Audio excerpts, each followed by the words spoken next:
Rasulullah sallallahu alaihi wasallam, nung hindi pa masyadong laganap ang Islam, pinagdadaawa ng Rasulullah sallallahu alaihi wasallam ng pabulong ang Islam. Gusto mo bang mag-Islam? Ganito ang Islam. Hindi ipinapahiwatig ng Rasulullah sallallahu alaihi wasallam dahil papatayin sila ng dalawang pinuno, si Umar bin Khattab at si Abu Jahl. Papatayin nila kung sino mang taong nakikipag-usap patungkol sa Islam, patungkol sa kahalagan ng Allah. At dahil mga kapatid sa Islam, nagdua ang Rasulullah sallallahu alaihi wasallam kay Allah. Ano ang pinagdua ng Allah ano ang pinagdua ng Rasulullah sallallahu alaihi wasallam kay Allah subhanahu wa ta'ala? Allahumma hdi ahadu umarain. Allahumma hdi ahadu umarain. Ya Allah, naway ipabilang mo sa amin, ya Allah, ang isa sa dalawang pinuno. Yun ay si Umar bin Khattab at si Abu Jahl. Ya Allah, ipabilang mo sa Islam, payakapin mo sa Islam ang isa sa dalawang mga matikas na pinuno, matatapang na pinuno, ya Allah. Ipabilang mo, payakapin mo sa Islam, ya Allah. At dahil sa dua ng Rasulullah sallallahu alaihi wasallam, tinanggap ng Allah subhanahu wa ta'ala. Sino sa dalawa ito, kapatid sa Islam? Si Umar bin Khattab. Mga kapatid sa pananampalatayang Islam, ang lahat ng papuri ay ukol lamang kay dakilang Allah subhanahu wa ta'ala. Ako ay sumasaksi na walang ibang Diyos liban lamang kay dakilang Allah subhanahu wa ta'ala. Tayo ay sumaksi na walang ibang Diyos maliban lamang kay dakilang Allah subhanahu wa ta'ala. Allah subhanahu wa ta'ala na kung saan Siya ang nagbibigay rizki, nagbibigay ng biyaya sa lahat ng mga tao. Ang lahat ng mga nilikha ng Allah subhanahu wa ta'ala, Kanya itong binibigyan niyang biyaya. Kanya itong binibigyan ng biyaya. At nang marinig ng syaitan, tinanong niya kay dakilang Allah subhanahu wa ta'ala, Ya Allah, di ba sabi mo, Ya Allah, lahat ng iyong nilikha ay merong kanya-kanyang biyaya? Nagtanong ang syaitan. Alam natin syaitan. Nagtanong ang syaitan kay dakilang Allah subhanahu wa ta'ala, Ya Allah, ano naman ang aking ano naman ang binigay mo sa aking biyaya, Ya Allah? Anong sinagot ng Allah subhanahu wa ta'ala? Ya syaitan, ang lahat ng aking mga nilikha ay merong kanya-kanyang biyaya kahit ikaw pa man ay tumakwil sa akin. Kahit ikaw hindi mo ako sinasamba, ikaw ay syaitan, meron kang biyaya nang gagaling sa akin. Meron kang biyaya, sabi ni Allah subhanahu wa ta'ala, syaitan. Ano ang iyong biyaya?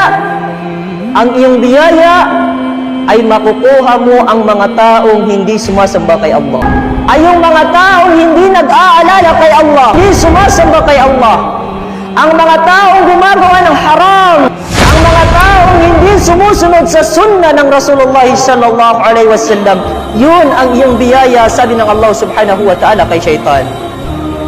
Mga kapatid sa Islam, katakutan natin ang dakilang Allah subhanahu wa ta'ala ng lubos at wastong pagkatakot kay Allah. Ang pagkatakot kay dakilang Allah subhanahu wa ta'ala ay taliwas sa pagkatakot sa kapwa nating tao. Dakilang Allah subhanahu wa ta'ala ay hindi katulad ng pagkatakot sa kapwa nating tao. Ang pagkatakot sa ating kapwa-tao, kapag meron tayong kinakatakutan na tao, iiwasan natin ito. Dahil baka tayo ay kanyang mapahamak. Ngunit ang pagkatakot kay Allah subhanahu wa ta'ala, kapatid sa Islam, hindi natin iiwasan ng Allah. Tapos, ang Allah subhanahu wa ta'ala, tayo ay lalapit kay Allah. Hindi natin iiwasan ng Allah subhanahu wa ta'ala na kahalintulad sa kung gaano natin iniiwasan kung gaano tayo natatakot sa ating kapwa-tao. Ang pagkatakot kay Allah subhanahu wa ta'ala ay lalapitan natin ang Allah subhanahu wa ta'ala. Ang paglapit kay Allah subhanahu wa ta'ala, itong pagsagawa ng pagsamba kay Allah subhanahu wa ta'ala. Itong pagdarasal ng 5 beses at kung ano man ang alam nating ipinag-utos ng Allah subhanahu wa ta'ala. Yan ang pagkatakot kay Allah subhanahu wa ta'ala, kapatid sa Islam. Si Ali radhiyallahu anhu, kanya itong binigyan ng malalim na kahulugan. Binigyan ni Ali radhiyallahu anhu ng malalim na kahulugan kung ano ba ang tama, ano ba ang wasto na pagkatakot kay dakilang Allah subhanahu wa ta'ala. Anong sabi ni Ali radhiyallahu anhu? Al-khawfu min jalil, wal-amalu bitanzil, wal-qana'atu bil-qalil, wal-is'idadu liyawmir rahil. Binigyan ni Ali radhiyallahu anhu ng malalim na kahulugan ang tunay at wastong pagkatakot kay dakilang Allah subhanahu wa ta'ala. Al-khawfu min jalil. Katakutan niyo, sabi ni Ali radhiyallahu anhu, ang tunay na pagkatakot kay dakilang Allah subhanahu wa ta'ala ay kakatakutan mo si Allah subhanahu wa ta'ala ng buong buo. Matatakot ka kay Allah subhanahu wa ta'ala sa buo mong sarili. Ang iyong mga gawain, yun ang tunay na pagkatakot kay Allah subhanahu wa ta'ala. Wal-amalu bitanzil. Ang isa pang pagkatakot kay Allah subhanahu wa ta'ala, sabi ni Ali radhiyallahu anhu, al-amalu bitanzil. Susundin mo kung ano man ang ipinagutos ng Allah subhanahu wa ta'ala. Kung ano ang alam mo na haram, huwag mong gawin. Kung ano ang alam mo na halal at ipinag-utos ng Allah subhanahu wa ta'ala, wala amalu bitanzil. Sundin mo ito, kapatid sa Islam. Dahil yan ang kahulugan ng tunay na pagkatakot kay dakilang Allah subhanahu wa ta'ala. Wal qana'atu bil qalil. At ang isa pang ibig sabihin ng pagkatakot kay Allah subhanahu wa ta'ala, wal qana'atu bil qalil, ay magpasalamat ka sa kung anumang biyayang binigay sa iyo ng dakilang Allah subhanahu wa ta'ala. Lalo-lalo na sa mga maliliit na biyaya, rizki. Mga maliliit na biyaya, pasalamatan mo ito, kapatid sa Islam. Wal qana'atu bil qalil. Dahil isa yan sa pagkatakot kay dakilang Allah subhanahu wa ta'ala. Wal is'idadu liyawmir rahil. At paghandaan mo, ika ni Ali radhiyallahu anhu, paghandaan mo ang araw na kung saan, kung kailan muli kayong magkikita ng Allah subhanahu wa ta'ala. Paghandaan mo, ika ni Ali radhiyallahu anhu, paghandaan mo ang araw kung kailan magkikita kayo, haharap ka kay Allah subhanahu wa ta'ala. Yun ang araw ng muling pagkabuhay. Paghandaan mo yun, sabi ni Ali radhiyallahu anhu. Ang ibig sabihin ng paghanda sa araw na yun, kapatid sa Islam, habang buhay pa tayo, gumawa tayo ng kainam-inam, mga ipinag-utos ng Allah subhanahu wa ta'ala. Gawin natin kung anuman ang ipinag-utos ng Allah, talikuran natin kung anuman ang ipinagbawal ng Allah. Yan ang paghahanda kung kailan darating ang araw na muling pagkabuhay, kapatid sa Islam. Kapatid sa Islam, ang ating magiging talakayan ngayon sa mga araw na ito, sa oras na ibinigay ng Allah subhanahu wa ta'ala, qawamud dunya, ang mga haligi ng dunya, ang mga nagpapabalansi sa dunya. Kalintulad ng bahay, meron itong 4 na haligi. At kapag nawala ang isa dito, mawawala ng balansi ang bahay. Ganon din ang mundo, kapatid sa Islam. Ganoon din ang dunya, kapatid sa Islam. Ang mundo, meron itong mga haligi. Meron itong 4 na haligi, kapatid sa Islam. Qawamud dunya. Meron itong nagpapabalansi. Meron nagpapabalansi sa mundo natin, kapatid sa Islam. Una dito, al-ulama, ang mga taong merong kaalaman sa Islam. Pangalawa, ang mga pinuno. Pangatlo, al-aghniya, ang mga taong mayayaman.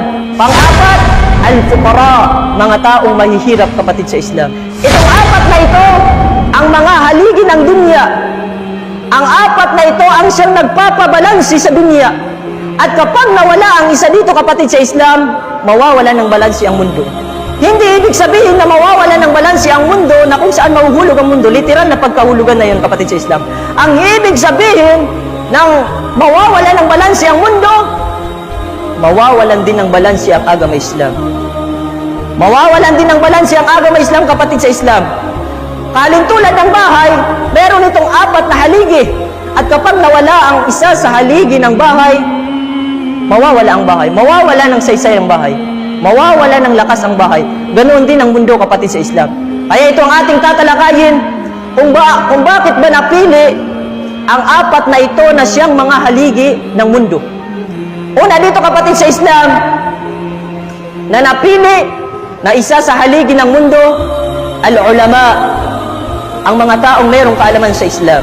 Ang mga taong merong kaalaman sa Islam, kapatid sa Islam, ang Rasulullah sallallahu alaihi wasallam ay nagwika sa kanyang isang hadis, ala inna ad-dunya mal'unun ma fiha illa dhikrillah wa lahu alimun aw muta'allimun.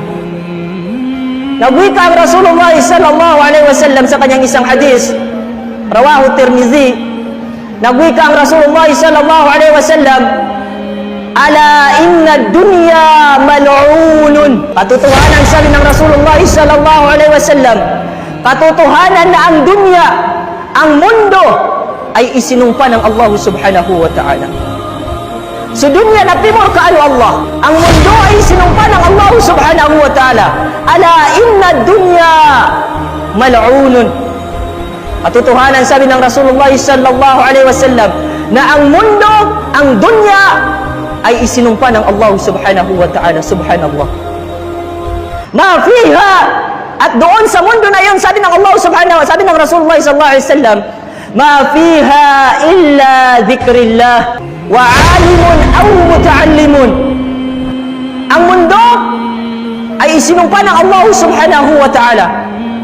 Ngunit meron sa mundo na hindi isinumpa ng Allah subhanahu wa ta'ala. Sino-sino ito kapatid sa Islam? Illa dhikrillah.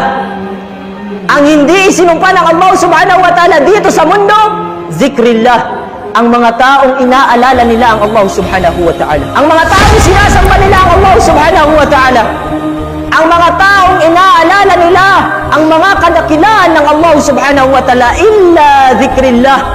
Liban lamang sa mga taong inaalala nila ang Allah subhanahu wa ta'ala. Hindi yung isinumpa ng Allah subhanahu wa ta'ala. Ala inna dunya mal'unun ma fiha illa zikrillah. Ang mundo ay sinumpa ng Allah subhanahu wa ta'ala. Ang dunya ay sinumpa ng Allah subhanahu wa ta'ala, liban lamang sa mga taong inaalala nila ang kadakilaan ng Allah subhanahu wa ta'ala. Maliban lamang sa mga tao na nagsasagawa ng sala, nagsasagawa na kung ano man ang iniutos ng Allah, hindi yun isinumpa ng Allah subhanahu wa ta'ala, kapatid sa Islam. Pangalawa, alimun aw muta'allimun. Ang mga alim, hindi yan isinumpa ng Allah subhanahu wa ta'ala dito sa mundo. Ang ibig sabihin ng alim, kapatid sa Islam, ay merong kaalaman sa Islam. Merong kaunting kaalaman sa Islam. Illa dhikrillah, walahu alimun aw muta'allimun. Liban lamang sa mga taong nag-aalala kay Allah, hindi isinumpa ng Allah. Mga taong merong kaalaman sa Islam, hindi isinumpa ng Allah subhanahu wa ta'ala. Aw muta'allimun, at ang mga taong nananaliksik ng kaalaman. Mga taong nag-aaral ng Islam, hindi yan isinumpa ng Allah subhanahu wa ta'ala, kapatid sa Islam. Yun ang ibig sabihin na ang taong merong kaalaman sa Islam ay isa sa mga haligi ng dunya. Isa sa mga haligi nagpapabalansin ng ating mundo, kapatid sa Islam. Pangalawa, ang mga pinuno. Ang mga pinuno, kapatid sa Islam, ay siyang isa sa haligi nagpapabalansi sa ating mundo, kapatid sa Islam. Ang mga pinuno ay napakalaking pakinabang nito sa ating mundo. Malaki ang pakinabang ng mga pinuno sa mundo, lalong-lalo na sa ating agama Islam, kapatid sa Islam. Sa kapanahunan ng Rasulullah sallallahu alaihi wasallam, nung hindi pa masyadong laganap ang Islam, pinagdadaawa ng Rasulullah sallallahu alaihi wasallam ng pabulong ang Islam. Gusto mo bang mag-Islam? Ganito ang Islam. Hindi pinapahiwatig ng Rasulullah sallallahu alaihi wasallam dahil papatayin sila ng dalawang pinuno, si Umar bin Khattab at si Abu Jahl. Papatayin nila kung sino mang taong nakikipag-usap patungkol sa Islam, patungkol sa kahalagan ng Allah. At dahil doon, kapatid sa Islam, nagdua ang Rasulullah sallallahu alaihi wasallam kay Allah. Ano ang pinagdua ng Allah subhanahu? Ano ang pinagdua ng Rasulullah sallallahu alaihi wasallam kay Allah subhanahu wa ta'ala? Allahumma hdi ahadu umarain. Allahumma hdi ahadu umarain. Ya Allah, naway ipabilang mo sa amin, Ya Allah, ang isa sa dalawang pinuno. Yun ay si Umar bin Khattab at si Abu Jahl. Ya Allah, ipabilang mo sa Islam, payakapin mo sa Islam ang isa sa dalawang mga matikas na pinuno, matatapang na pinuno, Ya Allah. Ipabilang mo, payakapin mo sa Islam, Ya Allah. At dahil sa dua ng Rasulullah sallallahu alaihi wasallam, tinanggap ng Allah subhanahu wa ta'ala. Sino sa dalawa ito, kapatid, sa Islam? Si Umar bin Khattab. Nang si Umar bin Khattab ay naging Islam, malaki ang pinagbago ng Islam. Dati, binubulong lang ito ng Rasulullah sallallahu alaihi wasallam. Ngayon mismo na si Umar bin Khattab ang siyang nagpapalaganap sa Islam. Dati nakalaban si Umar bin Khattab, ngayon kakampi na ng Islam. Dati na pumapatay si Umar bin Khattab ng Muslim, ngayon pinapatay na ni Umar bin Khattab ang mga taong hindi nananampalataya kay Allah. Alam ba natin kung gaano katapang si Umar bin Khattab, kapatid, sa Islam? Kung gaano katapang si Umar bin Khattab, ultimo ang kanyang dinadaanan ay hindi dinadaanan ng syaitan. Ganoon katapang si Umar bin Khattab, kapatid, sa Islam. Kaya nang yumakap si Umar bin Khattab, nang yumakap sa Islam, napakalaki ng ipinagbago ng Islam. Dati, sikreto lang ito na inidadaawa ng Rasulullah sallallahu alaihi wasallam. Ngayon, si Umar bin Khattab na ang nagpapalaganap ng Islam. Dati na pinapatay ni Umar bin Khattab ang mga Muslim. Ngayon, ang pinapatay na ni Umar bin Khattab ay mga taong hindi nananampalataya sa Islam. Sino sa inyo ang hindi mananampalataya? Sabi ni Umar bin Khattab, pupugutan ko ng ulo. Yun ang tunay na pinuno, kapatid, sa Islam. Kaya, napili ang tunay na pinuno, napili ang pinuno na siyang isa sa mga haligi ng mundo. Siya, isa sa mga nagpapabalansi ng ating mundo, kapatid, sa Islam, ay ang mga pinuno. Pangatlong nagpapabalansi sa ating mundo, al-aghniya, ang mga taong mayayaman. Ang mga taong mayayaman, kapatid, sa Islam. Ang mga taong mayayaman ang siyang napili na kung saan isa sa mga haligi ng ating mundo. Isa sa nagpapabalansi ng ating mundo ay ang mga taong mayayaman kapag ang kanyang kayamanan ay iginugol niya sa agama Islam. Dahil maraming mayaman dito sa mundo, ngunit konti lang ang taong mayaman na kung saan ang kanyang kayamanan ay ibinibigay niya sa agama Islam. Konti lang ang makikita natin ganitong, kapatid, sa Islam. Mga mayayaman na tao na kung saan yumaman dito sa mundo, pagdating sa akhirah, sila din ang mga taong mayayaman. Yun ang mga taong mayayaman na kung saan iginugol nila ang kanilang kayamanan sa agama Islam, kapatid, sa Islam. Si Abu Bakar radiyallahu anhu ay isa sa mga sahaba na kung saan mayaman, pinakamayaman, o di kaya isa sa mga mayayaman na sahaba. Nag-isang araw, ang Rasulullah sallallahu alaihi wasallam humingi ng kunting pera, kunting tulong sa kanyang mga sahaba upang pambili ng armas. At ang unang nakarinig dito ay si Umar at saka si Uthman radiyallahu anhu. Nang marinig nito ni Umar at si Uthman, sinabi nila sa Rasulullah sallallahu alaihi wasallam, "Ya Rasulullah, baka dito na maihigitan namin si Abu Bakar radiyallahu anhu."